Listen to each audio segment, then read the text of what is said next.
really important. So first of all, thank you for taking the time to do this.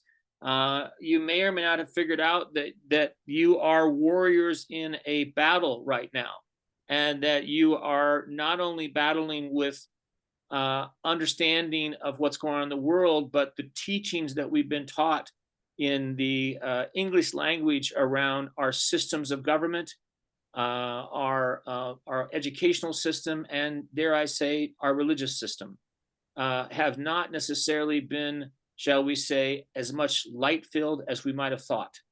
And so we are very, very lucky, not lucky, we're very privileged and blessed to have Darren Paul, a 36-year expert or more in the construction of the law of fiction and the color of law versus the natural, divine, sovereign lore, which is very different. And when you start to understand what was constructed and what King James put together, what Shakespeare put together, what has happened to our language.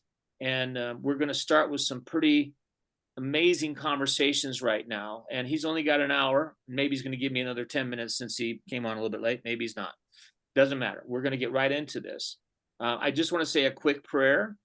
So I'm going to, don't feel like I'm ramrodding this, but I am ramrodding a little bit. So it's based on love.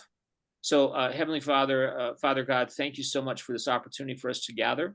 Thank you for this opportunity to receive the information that you want us to receive right now regarding the constructs that we've been taught. Thank you for the ability for someone like Darren and other people on this call, like Sept and Laura and so forth, to be able to have the knowing and the guidance and the inner activation to start to go back to Paleo-Hebrew, to start to understand what happened from Paleo-Hebrew forward. And the tremendous tidal wave that we're dealing with right now in the Christian community and the Christian thinking, to really examine what was created that has not been examined. And America was founded on this particular document. So it's really important now that we hear very carefully what's being said and what should be said and what you wanted to be said. And literally, what is the difference between frequency, energy, and vibration in a word from word to word, because we are at that stage. When we are living in a world where there are agencies and secret societies trying to take away the vibration, trying to take away the frequency, energy, and the life force of things, literally by design, every day, from cosmetics to detergents to whatever it might be, to literally the word itself. We now need to go back to the source of what was being said and truly the vibrational impact and influence of the Hebrew language opposed to the English language. So I thank you for this gathering. I thank you for this conversation. I thank you for the recording that's going to come from this. We are absolutely sealed. All windows and doors are closed. There is no interference. There's no lack of challenges for anybody's internet, including Darren and I. And we are going to get this information now, not only out into the world, but out into consciousness.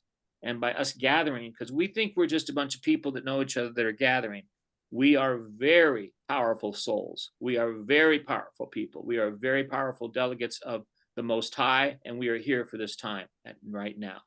Thank you, Father, for everything. Thank you, Yeshua, in your name. Amen. Okay, so with that being said, I'm going to bring Darren out as the co-host. Please mute your line.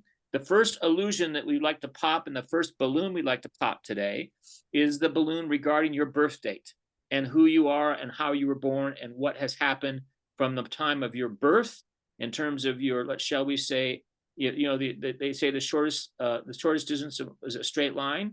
Well, you would have thought your birth date was a straight line, but in fact, it actually is making a mark in the universe that's distorted and crooked. So with that, Darren, can you explain what's the difference between born and birth and what's happening in our time-space continuum with a marked birth date and time in the Gregorian calendar? You have to unmute, mate.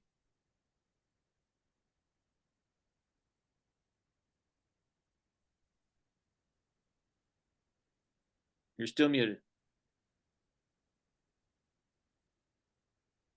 I can't mute the mute button on my phone. I'm not that great on technology. Thanks for that introduction, Michael. So I'm going to put a little bit of a caveat there for everybody, because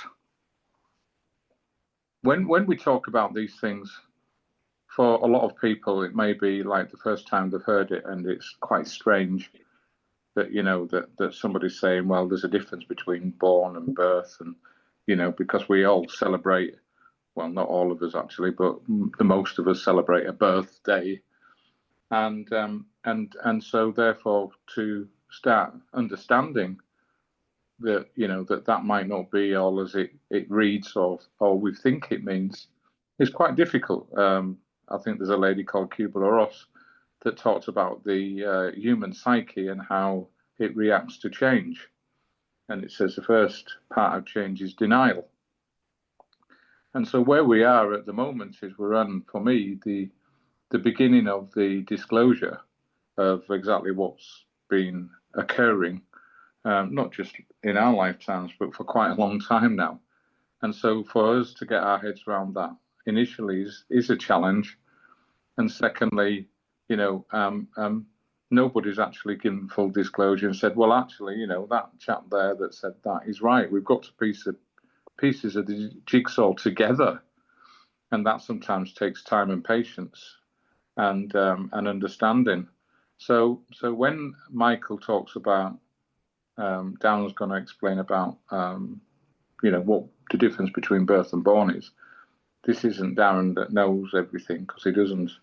But we remember everything once we have that ability to open our eyes up and absorb that, and then we can learn, because what we learn is what we know already.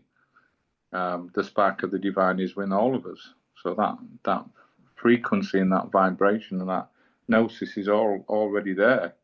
It's been programmed to be shut down, and that's basically what's happened. So if you look at, for example, a birth and a born, is it different? Well, first of all, it's two separate words, isn't it? Born, B-O-R-N, or B-O-R-N-E, they all speak, and birth, B-I-R-T-H, or B-E-R-T-H. Two different words, and that's the beauty of the English language. The English language can be used to manipulate and create presumptions of what something means when it really doesn't. And now they use that in the legal dictionary. That's called the colour of law. So it looks like something, but it isn't. So what's the difference between a born and a birth? Right. So you have to understand titles. And in this plane of earth, we have two titles, not Lord and Lady or Mr. and Mrs. We have legal and beneficial title.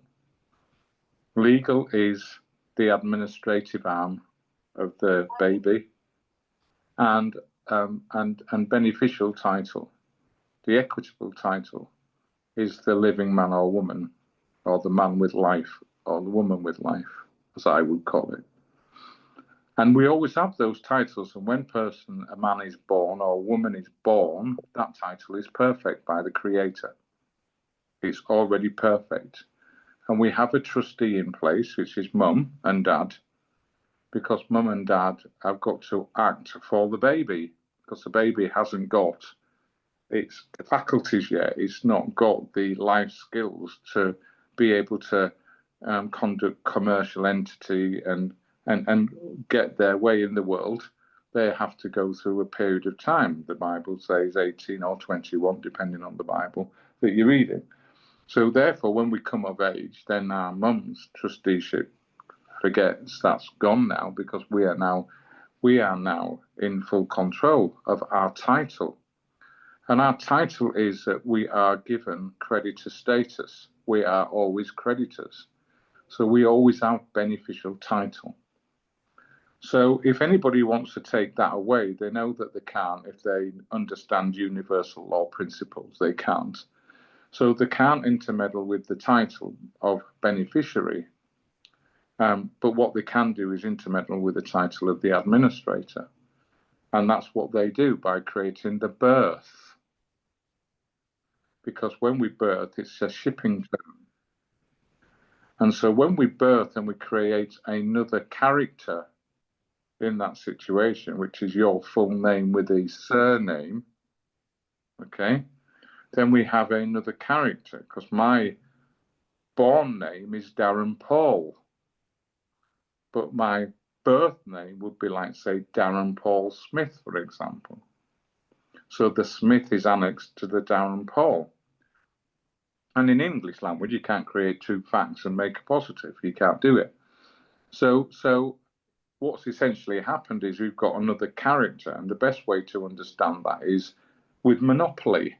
So the character going round the board is a little dog going round the board, and that's only movement is able with the man or woman throwing the dice and moving the character.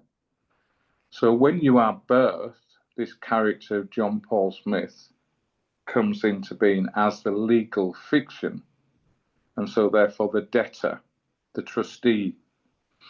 And what it basically does is it creates the title back to try and be perfect, and the only way that it can do that is by getting the beneficiary, Darren Paul, to act for the Darren Paul Smith. And if the Darren Paul Smith is being run by Darren Paul, then Darren Paul is a surety for that name. Name is also in English, nay me, not me. So effectively, now what we've got is Darren Paul, a different situation now, is now the looking after Darren Paul Smith in commerce. And so now that's a different type of trust arrangement called a constructive trust. And that's what's happened. So that's where we get to in commerce, and then all the grammar that goes around that. It's subverted where the mother waters break, for example, which is another commercial term. And you know, it comes through the birth canal. The baby comes through the birth canal. The waters break. Yeah. So these are all shipping terms, because what's happening is something's being birthed, and it's those titles. So one of the interesting things about this, for those of you that are interested in frequency, energy, and vibration, here's what we discovered in the discourse with Michael and Sally and Gary last Friday, was that in you talk about having the highest frequency possible, but but the reality is that we're already behind the 8 ball at birth, because our birth and our name and our date is clocked in a false calendar. And so we're actually being birthed as a marker. So our birth date is a marker in time-space continuum that is not in alignment with our direct relationship as sovereign trustees. And so, Darren, let's flush this out a little bit. So what happens when we take the trust and reclaim? So there's 3 things happening, at least 3 things happening with the sovereign law and divine law and sovereign trust, Lord trust. Number 1 is you're reconnecting that relationship, which really is an appendage, if you think about it, because the let's say Michael Hayden Bennett. So Michael Hayden is giving life to Michael Hayden Bennett, but not by Michael Hayden actually having the claim over Michael Hayden Bennett. So I'm actually feeding with my labor and my mind and my work and my effort. I'm feeding the Bennett of the birth certificate so that they can use the birth certificate and the Bennett as a commodity. Correct? So as a result of that, you think, well, I don't have any energy. And now I'm talking about this from a metaphysical vibrational point of view. I don't have any energy in this world. My life force is being turned down. Well, where's your life force actually going? If you look at this from a quantum point of view, you're feeding the artificial creation that they're trading off of.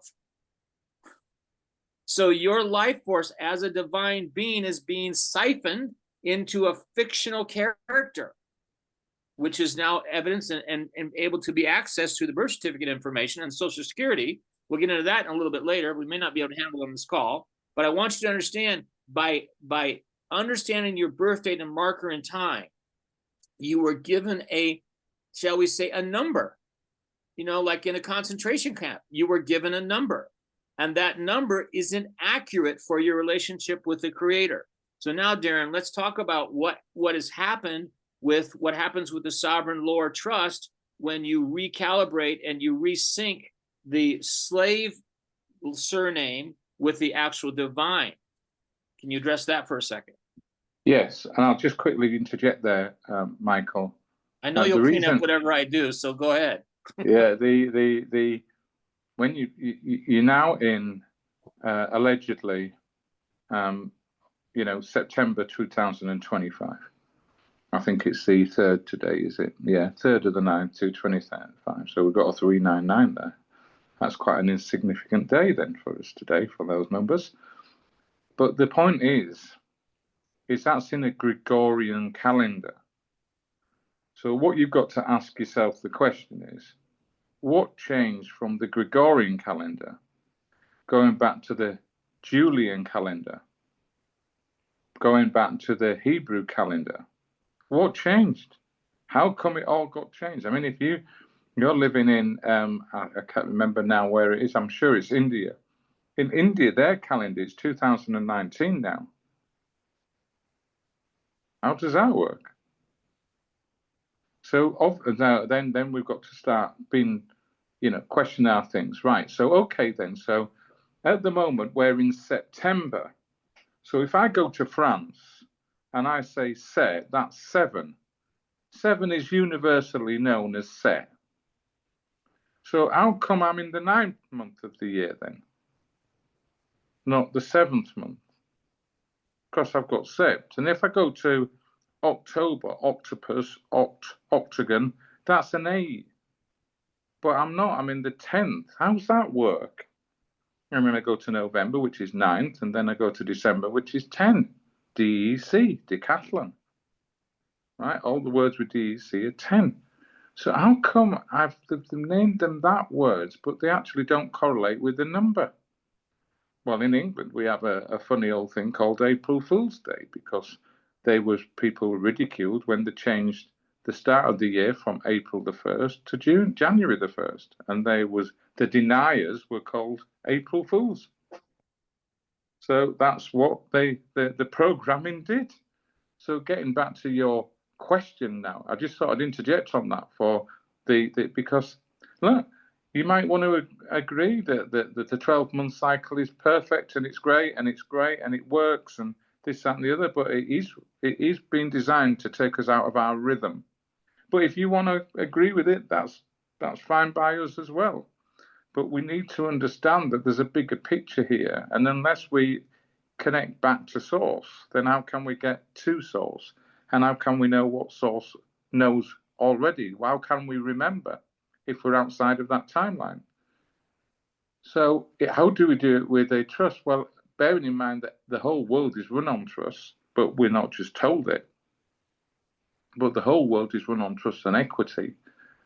Then what we've got to do is that title that was born as that baby, that is a creation of nature and by the divine, that title was perfect.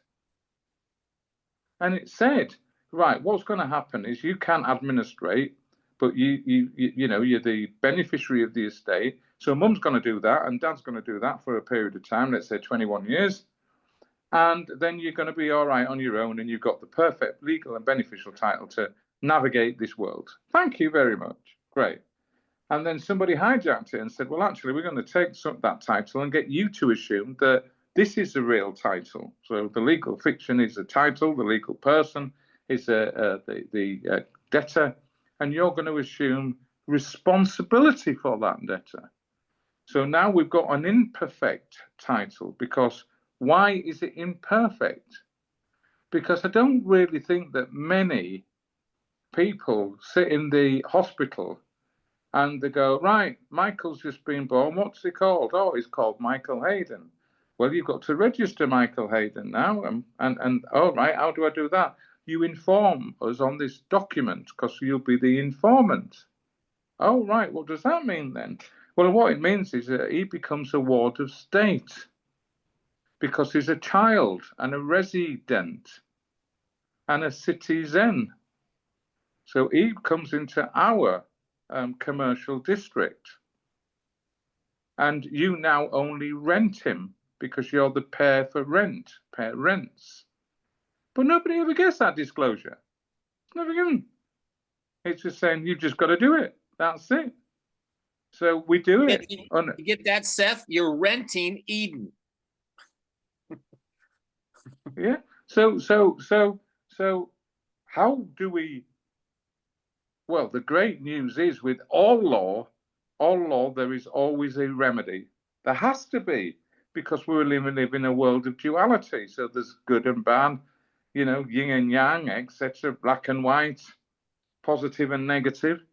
So there's also to remain that balance, and the people that truly know about that balance. They know that. So they've got to always provide remedy. He that does not deny admits. Right? And him that does not assert his rights has none. So look at that and flip that. Well, if I do assert my rights, then I have rights. But if I don't, then I let them go, then I don't have them. So the remedy is to perfect that title again. And then that is to correct your status back. Say, look, we know what we have. We have a constructive trust. Now, what the authorities are going to say is, no, we haven't. Oh, that's a load of rubbish. That's Freeman of the Land Crap. You don't need to bother about that. It's not true. Well, okay, then under penalty of perjury, will you swear on oath, right, on commercial liability that there isn't one? And just to be safe, not that I don't distrust you, but I'm going to collapse that trust and create my own anyway, just in case.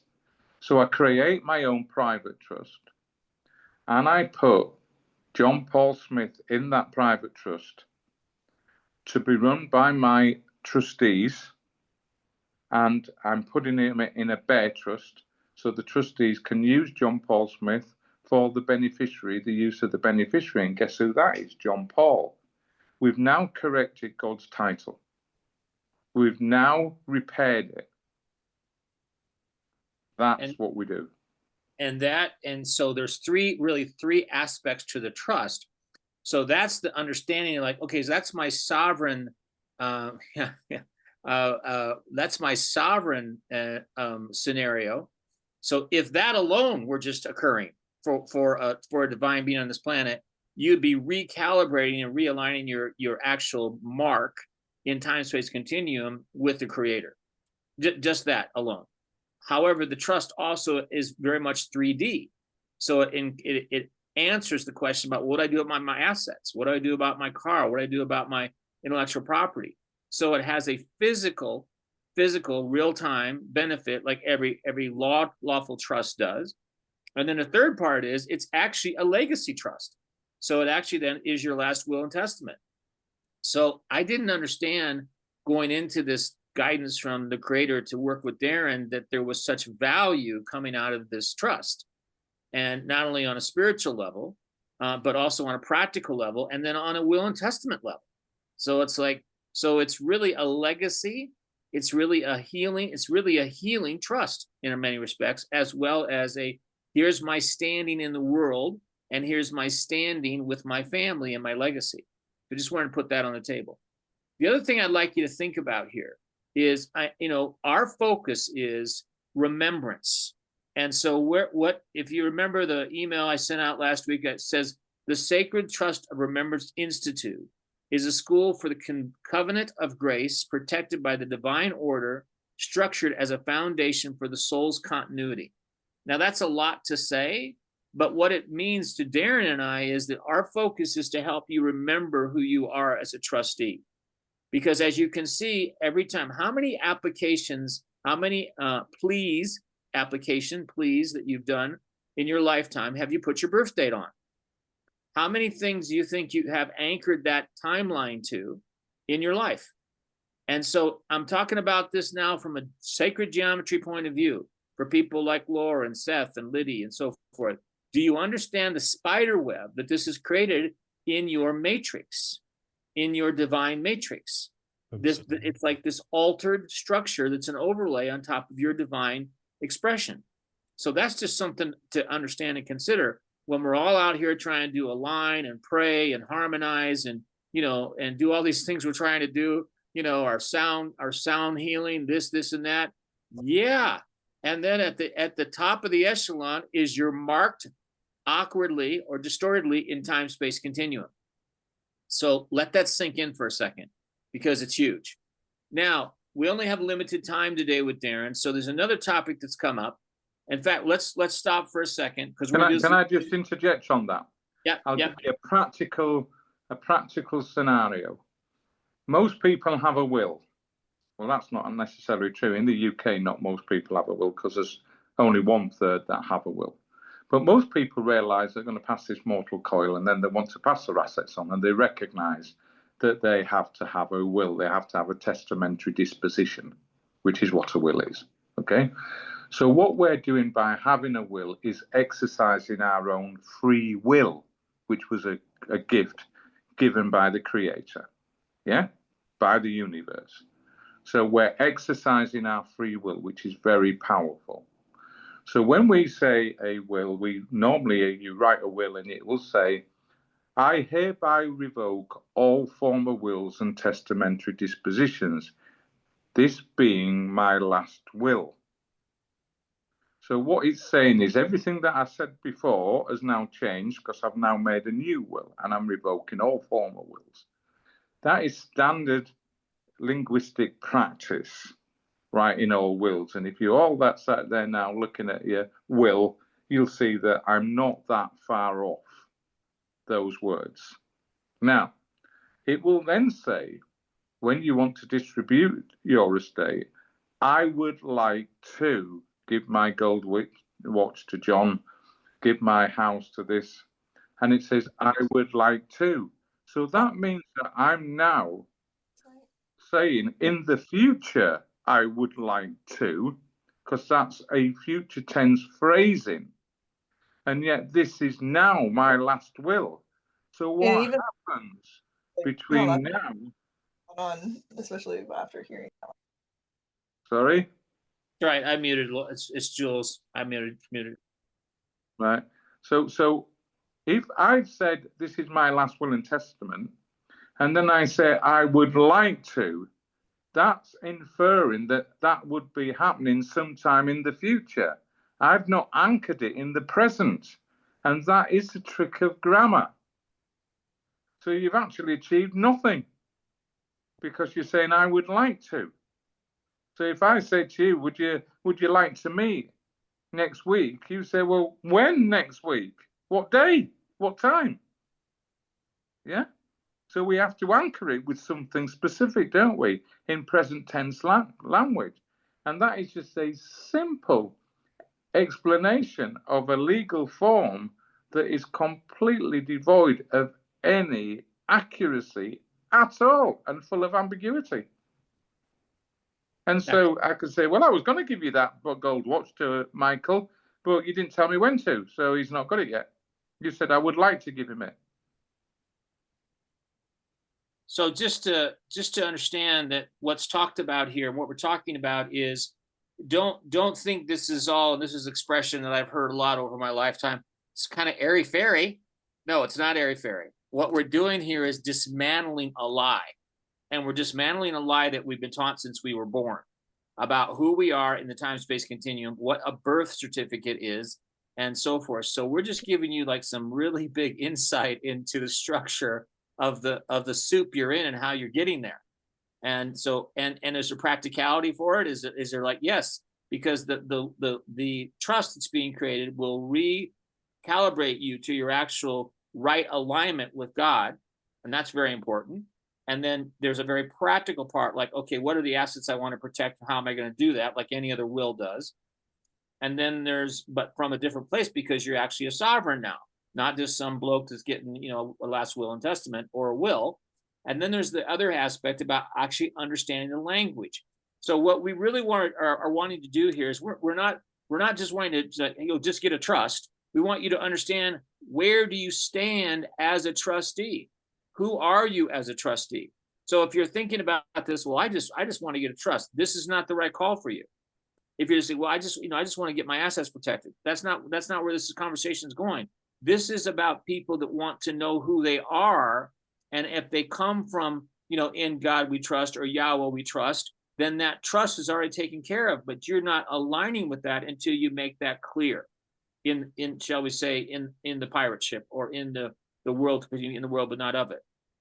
So next thing, so now something that's coming up is I've been talking about for a year and a half before I got sick or before I got poisoned about the importance of how to structure yourself as a religious organization. We're a corporate soul. We're a 508. You know, we're a lot of different things. Now, I've recently had a conversation with someone understanding that they feel for their healing ministry that a 508 C1A in the United States of America, a non-exempt, a tax-exempt organization is the answer. Okay, there's two ways to go about that. One is you can register with a state. The other one is you can give notice to a state. They're two different conversations and two different reference points of where to put yourself. Now, before we get into that conversation, I want you to understand you're actually an enemy of the state. And so what we're going to break down now very quickly is, where did we get to? How did we become from sovereign to slave? And what were the legislation and acts that were passed? We may not be able to talk about the birth certificate, but it depends how fast Darren can go and how much time we have with him. But we're going to talk about the structures and the acts that were done by politicians and popes that put us in this position where we have an internal revenue service. So with that, Darren, can you knock that out? Yeah, so if we just go back to quickly what you just said there about the time, right, just so that everybody knows, there's an easy way to hijack that timeline of the Pope Gregory in 1572 or whenever it was, yeah? Because he copyrighted it. The Vatican copyrighted the timeline. Now, the easiest way to get around that, because if you start saying, right, I'm going to use Hebrew timeline, I'm going to use this timeline or that timeline, and it's not today, 3rd of the 9th, 2025, or in the US, 9th of the 3rd, 2025, because you do it the different way around, don't you? Is that if you don't write it there, people are going to think you're a bit odd. So all you've got to do is at the end of it, is I write for this date of, and then it's like 3rd of the September 2025, Gregorian timeline, and in this now time space. So when I add in and in this now time space, I'm doing two things. I'm now telling the receiver that I know about the Gregorian timeline, so I'm not stupid. But I'm not going to create any controversy about it because I don't want to, I don't need to, because everyone's, oh, if you did that distract from the message. And I'm going to put in this now time space. Because if I put in this now time space, I'm always anchoring it into the present out there. That document that I've now created lasts in perpetuity. So I've now created a hijack of that timeline without really being offensive in any shape or form. In this now time space. That's it? Yeah, that's it. All you have to do, every letter that you send, always adding in this now time space. People go, what do you put that for? Well, because I want it to be always present. Right. Yeah. So when you read it tomorrow, Michael, when is it in? What date is it on? It's in this now time space. It's now. We say midnight, but that's now. So that whole time thing is part of the labor and part of the design of harnessing the labor and for them to measure the labor. And we're always now in the present. Right, in this now time space. So this Zoom call is if I say you owe me money, yeah, your amount is still outstanding, that's past. You haven't brought it to the present, have you? Right, right. So if you sent me a letter on the 25th of August 2025 and said, Darren, your account's still outstanding, your account's outstanding, I look at the date, it was outstanding on the 25th of August. You didn't put in this now time space. So that was then. So I've got to ring you up and say, well, what's happened now? Because it's now not the 25th of August, it's now the 3rd of September. So what's happening right now? You could have paid it. That's why it's always to anchor everything in the present. So getting to there's lots of things that's happened to create this birth certificate and this, and I could go back centuries. But you've asked about the Trading with the Enemy Act. I have. Now, we've also talked, we have to understand that there is a colour of law. So what was original law? Original law was LORE, that was passed down by the elders to the next generation, so that everybody had the wisdom and knowledge they needed to navigate this plane of earth. That's just the same as God's creation or the universal laws. It's the same thing. We're in perpetuity. We are the trustees. The sons and daughters are the beneficiaries. When we expire, the sons and daughters get older, they become the trustees, and then their sons and daughters become the beneficiaries. So we've got a trust that's in perpetuity. The trustees are there as sacred stewards to look after this plane of earth and honor it, so that it's a great place for the next generation to be alive with. And that continues. So when you look at the Trading with the Enemy Act, it could look like that, we're in this country, and if we go to war with somebody, then and they've got assets in our country, then we might just want to take those assets from them. And we might want to create trade agreements that supports this country. So that, I could say, the colour of law is that's what that is about. However, the Trading with the Enemy Act, some people think, might have been done for all those good intentions. But if I take you through the timeline of changes in law, or, well, that's the colour of law, because changes in commercial codes, which is your Senate statutes, then we know that in 1917, that's when the Trading with the Enemy Act first was enacted. Actually, 6th of October, 1917. And the purpose was it to regulate trade, property, and financial dealings with enemy nations. So there you go. There's your red line. That's what it's about. And then what's happened throughout that time, if you go like now to the 2001, the Patriot Act, the actual enemy is it's a commercial enemy now. It's not a nation of enemy. It's a commercial enemy.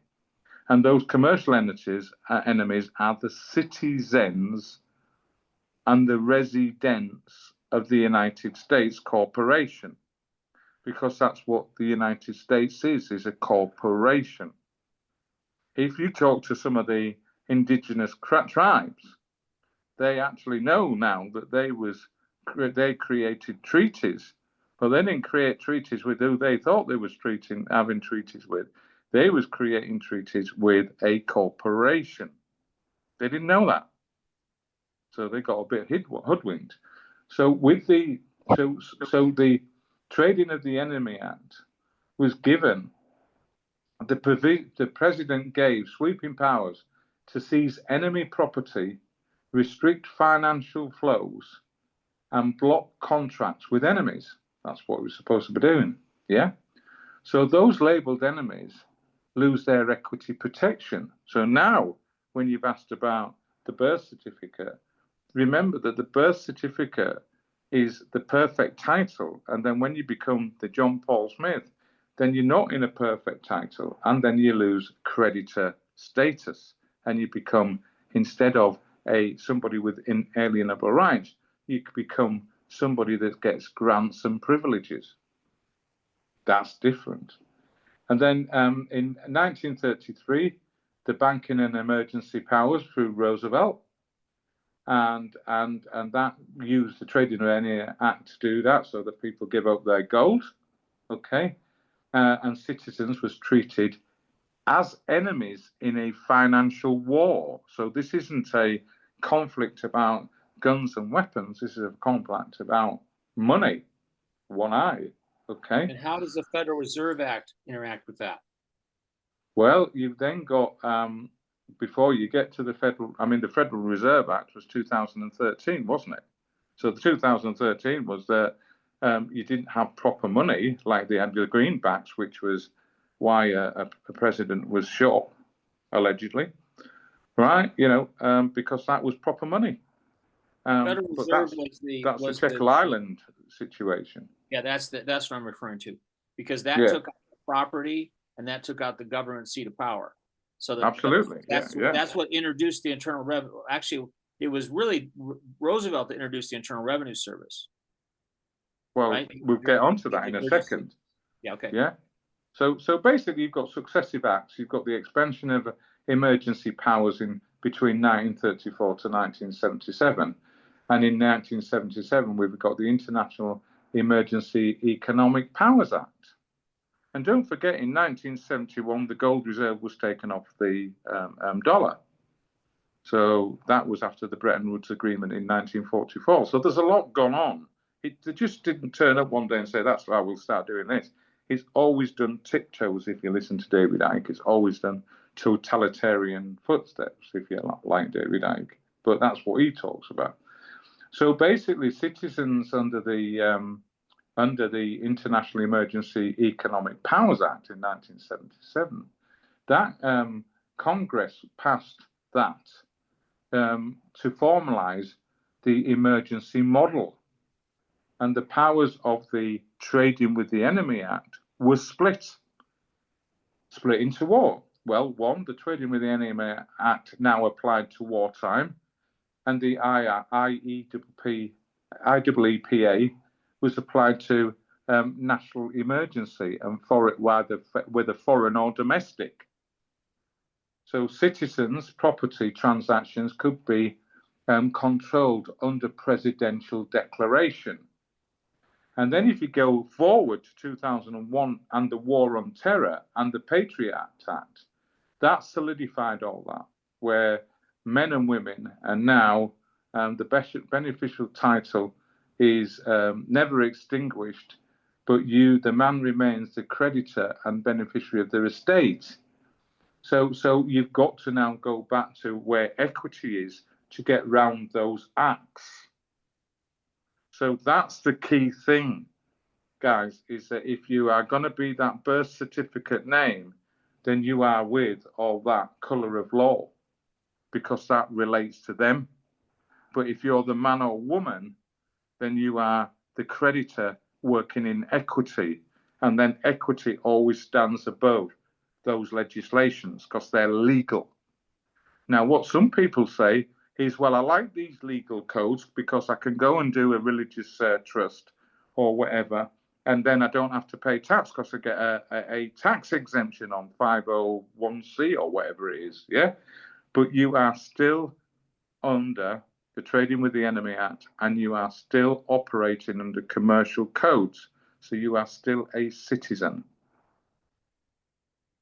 So it becomes then a question of, do you want your tax codes that you believe will be there permanent but are probably going to be there temporary, or do you want to know who you are in complete sync with creation and source energy and what you're really here to be for? That's the choice. And let's explain what revenue actually means in terms of the enemy, and the relationship that we said we defined yesterday about what's happened since 9/11 in terms of the distinction of terror.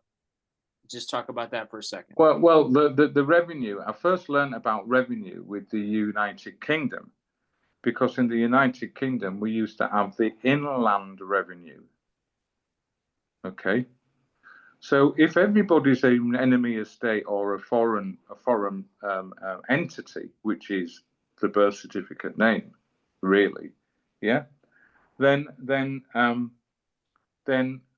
if I'm going to tax, so if I'm come over to the US today, and I sit there for two months drinking coffee out of Starbucks and having a good chat with you guys, I'm resident in the UK, aren't I? So I don't have to pay tax there. Yeah, it's only after I've been there for a set period of time, and then they might class me as taxable in the US.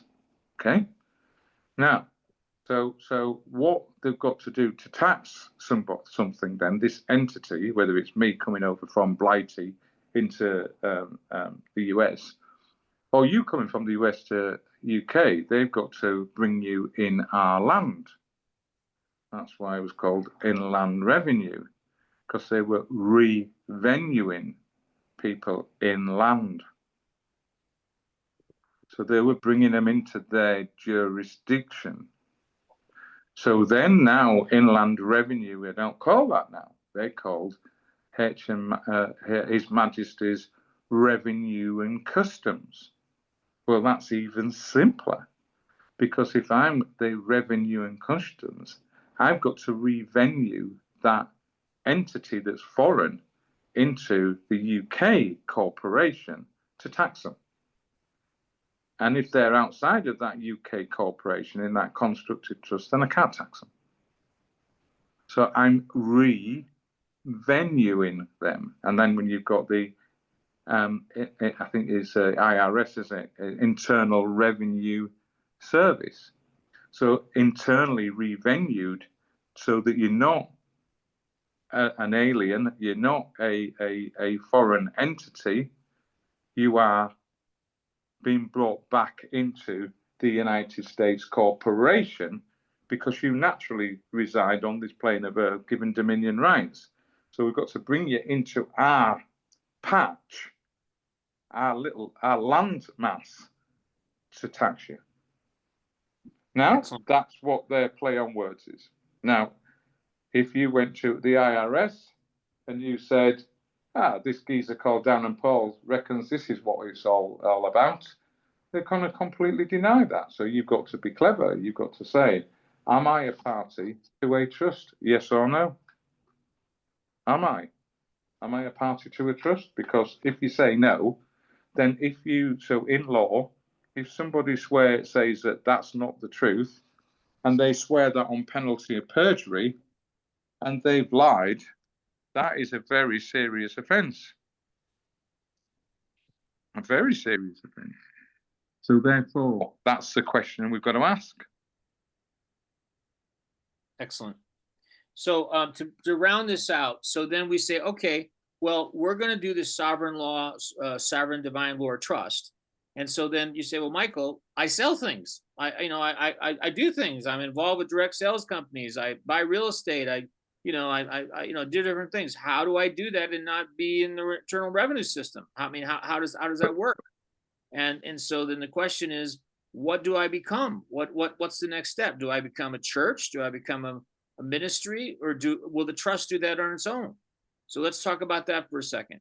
So there is an option. I mean, you can become a 508 or a religious trust, and you can have that tax exempt status. And then you recognize that you're bouncing back and forth between sovereignty and actually the pirate ship. Just with that understanding, recognize that. Now, how that works with you vibrationally is another conversation. But let's talk about how we would operate as a sovereign law trustee. So, Darren, are you still with us? Because you're facing. Sorry. Yeah, sorry. I've had to put the.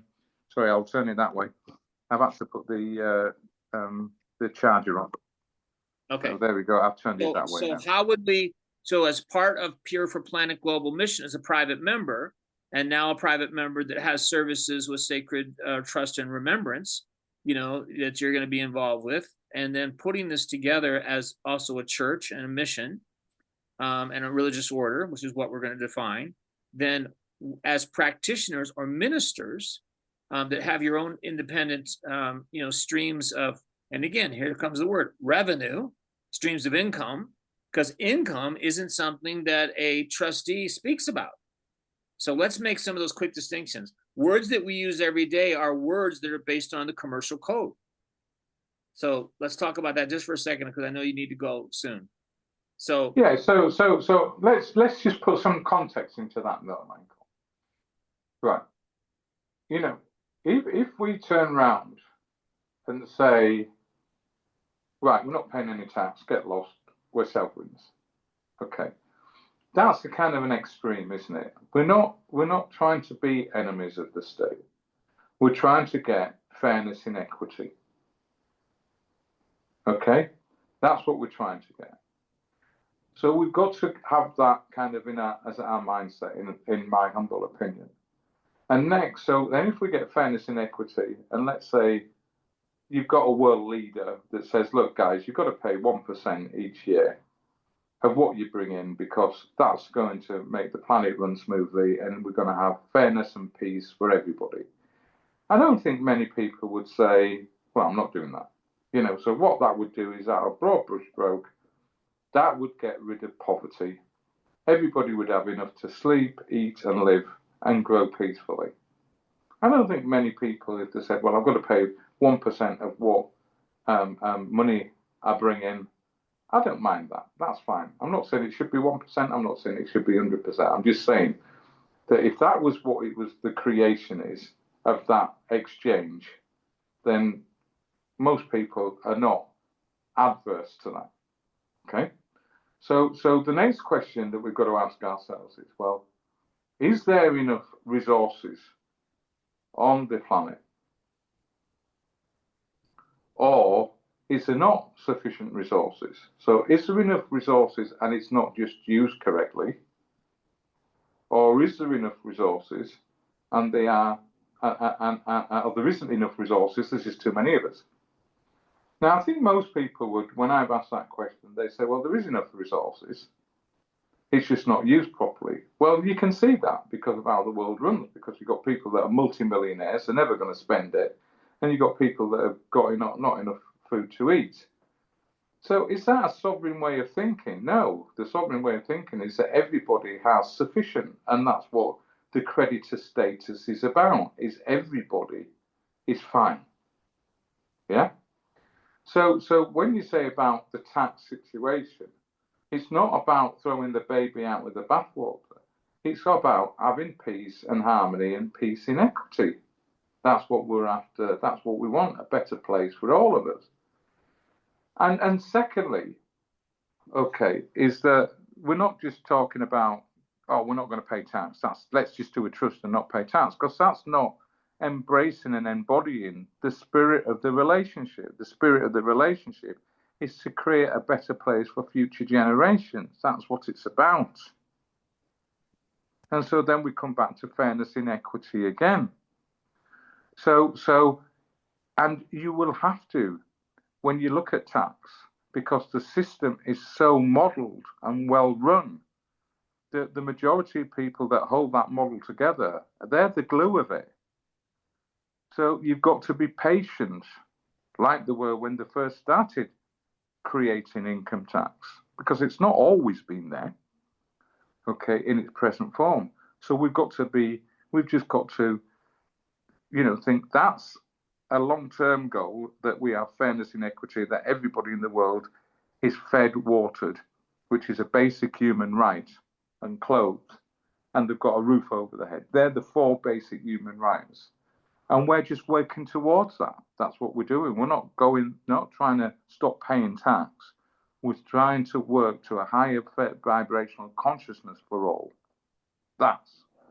Now, to answer your question, the whole world is run on grammar, titles, and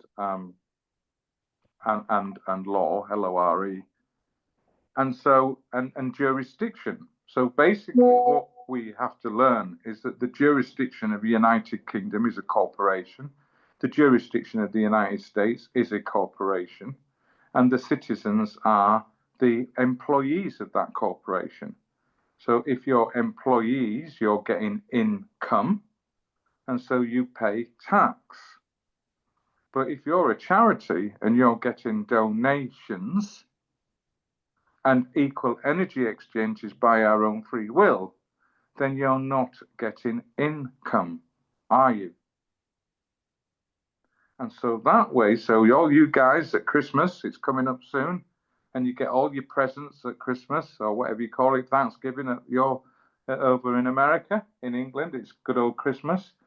We don't, at the end, when we get all our Christmas presents, go up to the HMRC or IRS and say, oh, by the way, I just thought I'd tell you I've got 500 quid from my mate because he likes me and he wants me to get a watch because I'm always late. And I've got this, that, and the other, and I'm going to declare them all. Because say, well, you don't have to do that, because all those things all those things that you have received are gifts, they're donations. So they don't have to tax it. So there is remedy in the system for not paying, but it's just how we badge it up. So if I'm running let's say you've got this wellness centre, and I've got this wellness centre, and this wellness centre is purely there to increase the energetic vibration of anybody that comes into that wellness centre. Right? That's what I want to do. And that's all I do all day, every day. And people can bring donations in. They bring donations. One says, oh, well, you need a car now to pick people up. We'll give you a car and we'll donate a car. Oh, you need some bread. Oh, we'll donate some bread so that you can make sandwiches on a lunchtime so that people come in, are fed and because they'll be hungry. And we all start working that way. Then that's not income, is it? And it's for the good of everybody. That's. So we're just beginning to play with this notion. We're breaking apart or just distinguishing the 508 C1A. I'll have a guest on to speak about that. So I'm not saying that you shouldn't consider that, because I think you should consider that. Depends on what your values are. And so and it won't affect your trust. It'll just mean that you put yourself back in the system, and you are in the system as a taxable entity that's exempt from taxes. It's pretty much that simple. There's a lot of benefits in the United States for that. There's a lot of reasons why that does make a lot of sense. So, that's a choice that you can make and still reclaim your sovereign name. So with that being said, I want to let you know that there's a couple things that are occurring right now. Number one, I'd like the Laura and Seth and some other people to stay on the line after the call, Liddy and Terry. And actually, I'd like Michael to stay on the call too, Michael Newby, and actually Sally and Gary if they want to. So this is about a different conversation that's going to take place Friday now at 9 o'clock. I believe it's 9 o'clock. I'll put it in the chat. This is the structure. We're going to have a Q&A call. I will get all the videos done today, and I'll be able to send them out. So you'll be able to send them to the parties that are interested. And then on Fridays, we're going to have our Q&A, our larger Q&A. We'll have a little bit today if we can, if Darren will allow a little time. But we're going to have a much deeper Q&A and a much deeper conversation like we've been having with Michael and Sally and Gary. And so it's very evident that as we have these conversations, we can't get it done in an hour, but we can get it done in a longer time frame. It could be 2 hours. So just understand that it depends on your ability to absorb. And then those of you that are interested to know more about the trust, specifically, and you want to talk about your trust specifically, then that's going to be on Tuesdays and maybe Thursday, depending on the demand. So we'll talk about your assets, your needs, your family, so forth and so on. And we're in the process of creating a questionnaire for that. So just wanted to let you know that this is what's going on with Sacred Trust of Remembrance. As a Pure for Planet founder with that hat on, we're in the process of creating what we would call a church, but we won't call it a church. What do we call it, Darren? We don't call it a church. What's the sovereign way we call that? Probably a sanctuary. A sanctuary. And so a sanctuary and a religious order, our own religious order. And ecclesiastical order. Ecclesiastic private organization.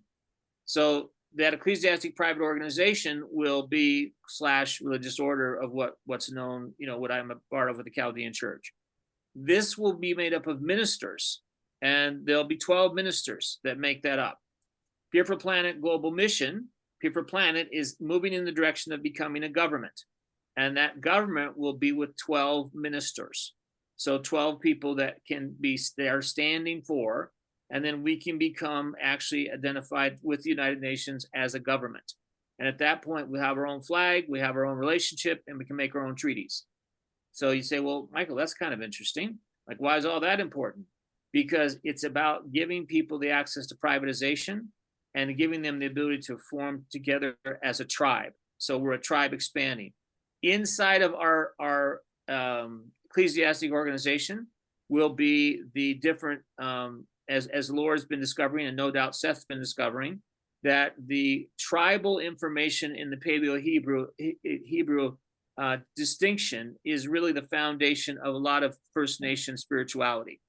And so that's going to come back full circle. And then through the sanctuary and through the private association and through the government, we will begin doing negotiations and treaties with the First Nations organizations around the world. And that has a lot to do with economics. It has a lot to do with sustainability, reciprocal trade, and all kinds of ways that you guys might want to express through schools, precious metals, and whatever it is that you feel led to do. But you'll be able to do that underneath a jurisdiction, actually multiple jurisdictions. And whether you have a ministry taking donations or whether you're a 508 will be up to you. But you'll have a structure to operate in legally and lawfully. Okay, with that, I'd like to take some questions. If not, I'll see you Friday. So who would like to, and Laura, Seth, Michael, Sally, Liddy, Laura, and Cheryl, I forgot Cheryl, and Jerry. So, I guess we'll just, most of you that are still on the call, look at that. Anyway, any immediate burning questions that come to your mind? And also, I've given you a gift today. There is a Faith is Your Fortune PDF, very important, that Neville Goddard. I think one of the things that I got a lot of talk today with the creator this morning before I got up about the importance of visualization and the importance of masterminding and asking for what you're wanting and seeing what you're wanting. And so we've been in many, there's, one of my colleagues here is on the call, we've been in many gold conversations, not necessarily having contracts signed. And we know that that's a question of us, it's like, God, don't you want us to have the resources to develop what we're doing? And he said, yes, but I want you to focus on it. And I want you to see it. And I want you to visualize it. And I want you to have it come in your mind so it can go out into the universe and go out into the kingdom.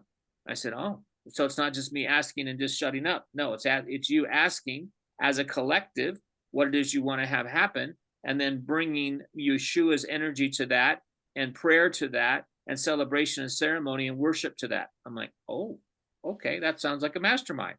Okay, so we're going to talk about having a mastermind, but mostly we're going to talk about having a sanctuary, because I really think that between what Laura's doing, Julia's doing, Seth's doing, Lydia's doing, we are bumping up against traditional Christianity pretty hard, and we're coming into a place where we need to describe and make the distinction so that people can really get back before the English language about what's going on with God and our relationship with Yeshua. So with that said, any other questions that we have today? No, it was very enlightening. Seth, can you speak up? I was saying that it was very enlightening to hear what he had mentioned. Oh, yeah. And actually, did I ask you? Because I meant to ask you and Jessica to stay on too, if you would.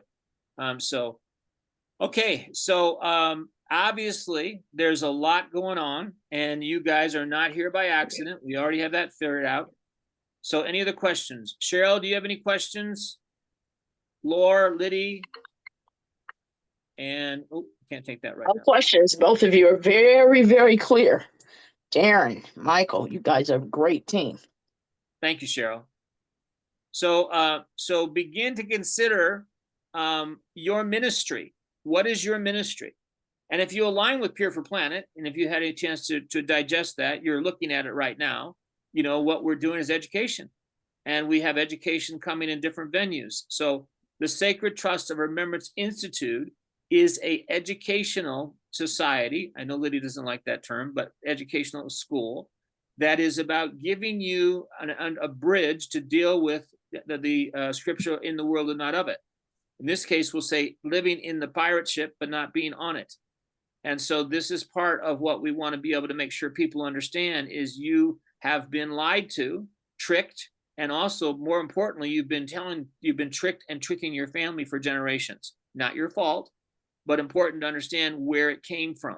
Once you understand where it came from, we can go into repentance, let it go, move away from it, move away from the vibration, and create the actual alignment back with the Creator. Extremely important.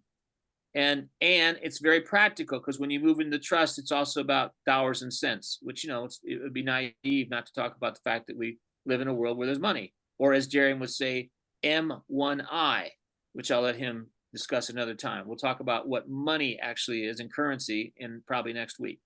So with that, any questions? I'll just say something about the words as well, Michael, if you don't mind. No, I knew you would. I mean, you guys that are transcribing the Hebrew will know this, that you know that with words you've got two different forms. Currently, you've got the English language, which is a descriptive text, and then you've got, say, for example, the Latin language, which is an illustrative text. It's more symbols, yeah. So therefore, the words that we use interchange with the numbers. And so then when we understand that, and we understand the interchanging with the words, the letters with the numbers, then we can start to really drill down to what these words mean. So for example, if you look at work, for example, that's war with a K, right? So and the K, I think, is what's that? A B C D E F G H I J K, 1. So it's a number 1 if we condense every number down to the single digit form. 1 is unity, so it's a unity of war, right? That's the spell that it could be. Now, if you say to me, oh, I'm going to work because that's my intention to provide for my family, then I get that. It doesn't necessarily have to mean that. But if you are going to, you know, hoodwink people into believing something, a presumption of something that means something. So we talked about revenue, revenue, represent or represent. There's lots of words now when you're going around thinking, well, which one does it mean? You know, what does it mean? So, and you know, you've just said there, you know, a couple of examples of that. So it'd be great for people to start like looking at words and thinking, well, what does, you know, what else could that mean? Because it's a great way of getting the brain working into that how can I put it, the right brain thinking, or that creativity element of that knowing. Yeah, and money is M1I. So well, yeah, it's M is the 13th letter of the alphabet. Yeah. 13 is condensed to 13 is 1 and 3, so that's 4. 4 is about fertility and abundance. So it's the abundance or the fertilization of 1 eye, not 2. Now I can see you've got 2 eyes there, Michael.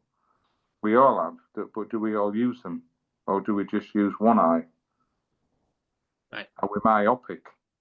Yeah, the 1 eye represents the 13 families and the Illuminati.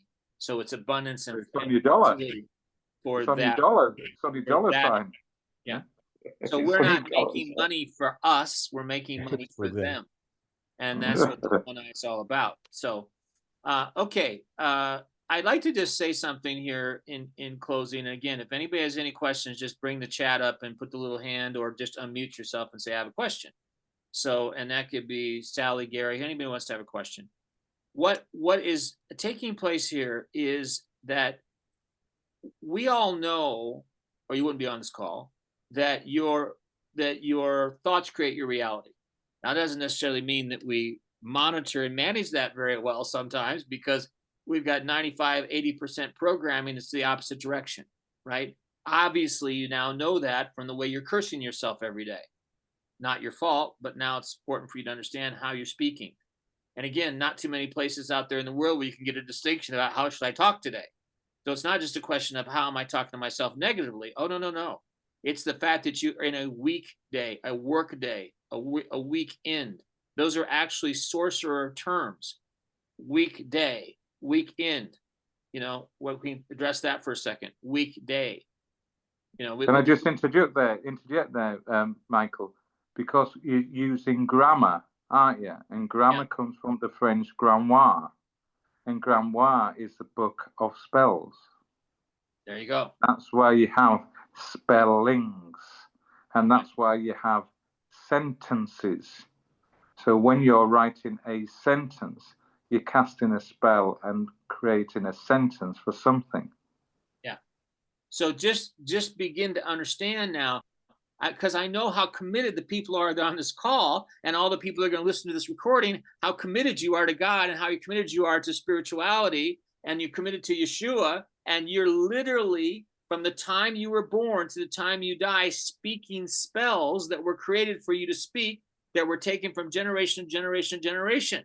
Let that sit in for a second, that you're actually pulling the cover back. You're actually going, I speak spells all day long. And I don't, and this part's going to get some people touchy, but you're also speaking spells out of the scriptures. So you might understand the double meanings that are involved here. Again, why I suspect that some of you very smart people are going back to Paleo-Hebrew. So this is going to be a main tenet of the sanctuary and of the ecclesiastic order, that we go back to Paleo-Hebrew, that we start teaching these distinctions to people. And the people that are probably going to have the most difficulty with are going to be people that use Jesus Christ in the scripture every day, because they don't actually understand what they're speaking. And now they're going to. And when they understand the power of God that comes from the difference in one word versus the Paleo-Hebrew word, it's going to get very evident very fast. And I know there's people here that are going to love to talk about that. So why is all this important right now? Because we are pioneering something that has to happen, which is building that bridge. There's a bridge that needs to be built. There is something really available for what happened in the metaphysical community and what they're communicating. There is something about what they were trying to say in terms of, energy, matter follows the intent of consciousness. There was something available. There is something available in the mind, body, spirit movement. Likewise, there's something available in the Christian movement, and we need to build the bridge so that there's like, listen, you guys are coming from really in some cases the same place, but you don't know how to get there with each other. Because one of you hears the word Jesus and you're like, oh, that reminds me of how many times I was beat by my father, and I can't even hear the word organized religion, with good reason, because your soul goes, something's off here. And then the Christians have been so programmed, and I don't mean to be disrespectful, but they don't understand the spirit that's missing in the words in the scripture they're reading, because they don't have the distinction. Now, I know some people are going to come at me hard for that, but you know what? I'm a big boy. So the bottom line is, I have a mission. I believe you have a mission, and we have a mission to educate and to let people know the whole story was never told to you, not in the sacred books and not in what you heard from the pulpit on Sunday. All right. So now it's time to you guys, and the people that are going to listen to this call. You're the ones that have the activations going off. You're the codes that are waking up inside of you. You're the people that are going, listen, I'm part of this conversation. Who am I? What's going on here? Who are these people? What's happening? How do we give words to this in our life today? And I believe that this is exactly what's going on now. Is there's a pioneering taking place. And I read it the other day. I don't know if I have it handy. I thought I did, but I'll put it in the thread. So real quick. Yeah, Cheryl. I just want to say that when I first, the very first time I heard that morning, good morning, was the word morning was for the day after a lynching. And the enslaved would be asked, did you have a good morning? Did you good morning? And when I first heard that, I thought, could that be true? So then I started delving into these words that we speak and the negativity that one hears inside the brain at times. We've got to know how real it is to be mindful of words. Thank you. Well, the thing is we in England, we have the British pound, because that's taken from getting your pound of flesh in the slave trades. Yeah. So we use that every day of our week. And if you look at, if you listen to Laura Larica, she's quite good. She has a good poem. You can get it on YouTube. And she talks about the good morning. And she says that you go, you wake every morning. So awake is something you go to a funeral. And you do a job. And a job is persecution. And you go on the weekdays, because you're in a days, and then by the end of it, you get to the weekend, and you go and earn, URN, a living. Living stems from livery, and livery is cattle. And that's why if you look on your applications, your pleas, whether it's for a passport, whether it's for just a mobile phone or whatever, and you make an application of submit, you're submitting to authority. And on that, it will say, with a box, male, female, or other. Yeah? Now, male and female is a cattle term. So it's casting spells all around, and we're just walking around not realizing that that's what we're subscribing ourselves to. And then when you get to the fact that it's by design, you know, so what the Holy Spirit is saying to me is, Laura, if you're available, I don't know if you're available, if you're on the other call, but if you are available and you could talk, from a three generations of a rife background, what's happening when we use these words in a vibrational quantum level? Can you talk about that for a second? Are you available? He is on a call right now, but okay. One second, let me just double check to see if he would be available for And a if he's moment. not, that's okay. We can take that up on Friday. Hey, Lord. I think you all kind of know what I'm alluding to here.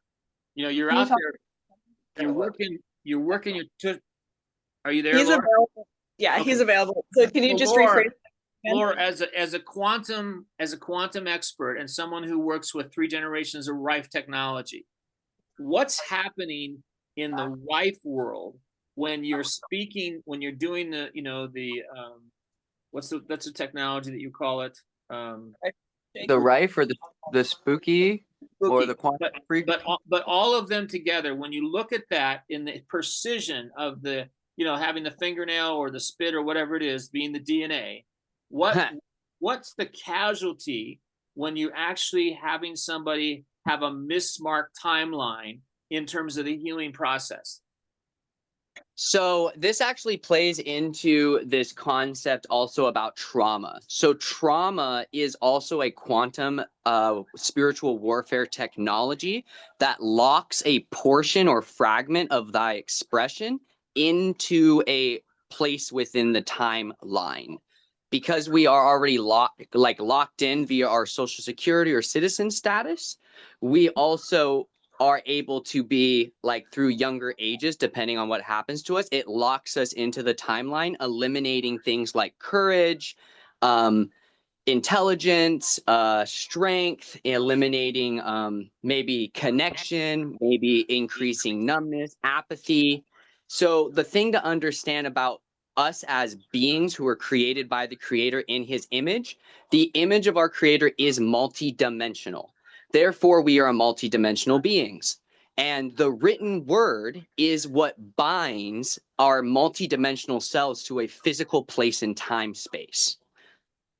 So this is why it's so important to understand how to correctly write out who and what we stand for, what we are, because it literally begins to affect your spiritual and therefore your physical existence in this timeline or time space. Does that make sense? It makes Michael, I've listened to people describe that many times over, but that's probably the best I've ever explained it. Somebody's explained it. I think that was brilliant. Well done. Brilliant, mate. I'm telling you, this is God's army. I mean, we're not monkeys here. I mean, we really are the people that are leading something, and brilliant souls, minds, activated codes are going off. And I was going to read that. I just ask you to close your eyes for a second and see if this resonates with you. And I mean resonates with you like, man, I've never been able to describe it quite right, because I cried and cried after this was downloaded to me.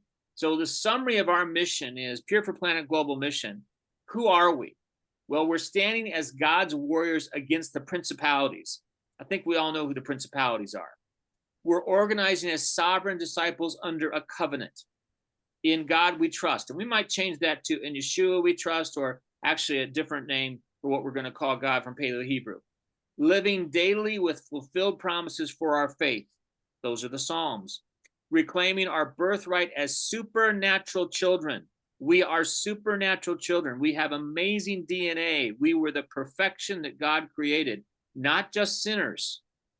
We are administering justice against the fallen system. How are we doing that? Right now, we're talking about it. And we're operating as faith as God's trustees. Again, we're going to change the name God. fulfilling our obligation of contract to be to the Creator and our ancestors. Why the ancestors and the Creator? Because we have two different viewpoints and two different reference points. Those of us that come from a Christian background can easily hear the word Creator.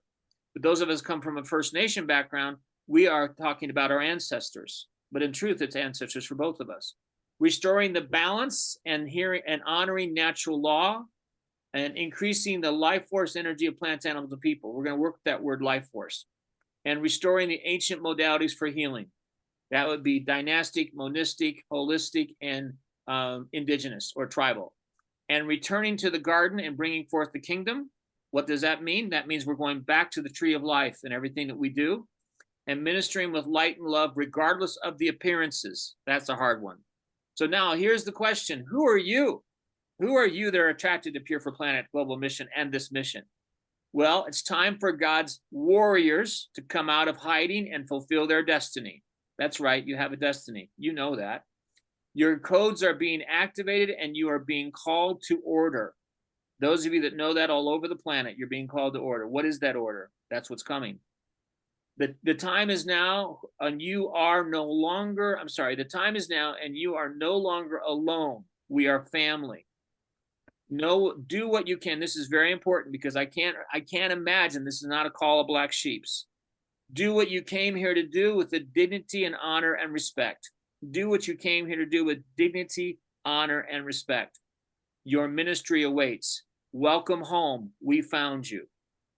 That's very important to me. And it's very important that you understand that's the design of this. So with that, I'd like to close the call from the part of it that has been Pure for Planet and Sacred Remembrance Institute.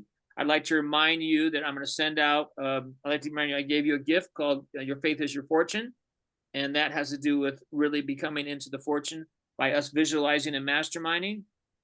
And then I'd like to invite a few people to stay on the call to talk about a gathering I'd like to have on Monday so we can redefine and put in perspective the sanctuary and the private association. So with that being said, if nobody has any questions or any comments, I want to thank you for participating. And please invite some people to next Wednesday. And you can hold me accountable. I will get out the videos now for 3 different conversations.